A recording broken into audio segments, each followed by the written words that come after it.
हाथरस मामले को लेकर पूरा देश आक्रोश में है। पीड़िता को लेकर न्याय की मांग की जा रही है। सरकार से उम्मीद थी कि इस संवेदनशील मामले में वो पीड़ित परिवार के साथ खड़ी होगी, लेकिन अब तक ऐसा कुछ भी देखने को नहीं मिला। उल्टा इस मामले को राजनीतिक रंग देने की कोशिश जरूर की गई है।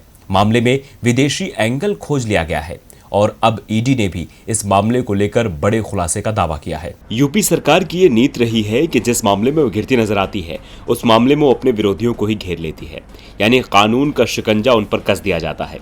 बाद में अदालत में सब कुछ साबित भले ही ना हो, लेकिन ये मामले जरूर दब जाते हैं और कुछ ऐसा ही हाथरस मामले में होता दिख रहा है। हाथरस मामले को लेकर उत्तर प्रदेश की योगी सरकार का पूरे देश में विरोध हो रहा था। महिलाओं की सुरक्षा का ढिढोरा पीटने वाली योगी सरकार पर सवाल उठ रहे थे।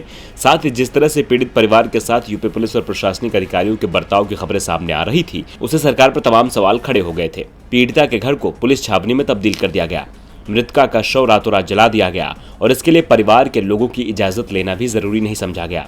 शुरुआत में तो मीडिया कर्मियों और विपक्षी नेताओं को पीड़ित परिवार से मिलने पर भी रोक दिया गया था, ताकि सरकारी कारगुजारियों पर पर्दा पड़ा रहे। लेकिन मामला जब हाथ से निकलता दिखा तो यूपी सरकार को ढील देनी पड़ी, लेकिन इसके साथ ही केस में रोज नए नए एंगल देने भी शुरू कर दिए गए। यूपी सरकार की ओर से सुप्रीम कोर्ट में जो हलफनामा दिया गया है, उसमें कहा गया कि हाथरस मामले की आड़ में कुछ लोग प्रदेश सरकार को बदनाम करने की साजिश रच रहे हैं। यदि रात को अंतिम संस्कार नहीं होता तो सुबह हालात नियंत्रण से बाहर हो सकते थे। सरकार के खिलाफ दुष्प्रचार के लिए वेबसाइट बनाई गई, लेकिन जैसे ही इसकी जांच शुरू हुई तो इसे बंद कर दिया गया। लेकिन उस वेबसाइट पर डाले गए पोस्ट मिल गए हैं, जिनमें मास्क पहनकर यूपी पुलिस को निशाना बनाने की बात कही गई है। यूपी पुलिस के बाद अब ईडी यानी प्रवर्तन निदेशालय ने इस मामले में बड़ा दावा किया है। प्रवर्तन निदेशालय की शुरुआती रिपोर्ट के मुताबिक हाथरस मामले में विदेशों से फंडिंग हो रही है ताकि जातीय द्वेष फैलाया जा सके। पॉपुलर फ्रंट ऑफ इंडिया को मॉरिशस से 50 करोड़ रुपए मिले हैं। ईडी ने दावा किया है कि पूरी फंडिंग 100 करोड़ से अधिक रुपए की थी।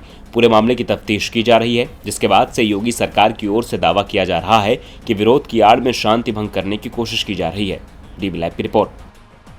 हमारे चैनल से जुड़े रहने के लिए YouTube पर टाइप करें डीबी लाइव, सब्सक्राइब बटन को क्लिक करें और बेल आइकन को दबाना ना भूलें ताकि खबरें आप तक पहुंचती रहें।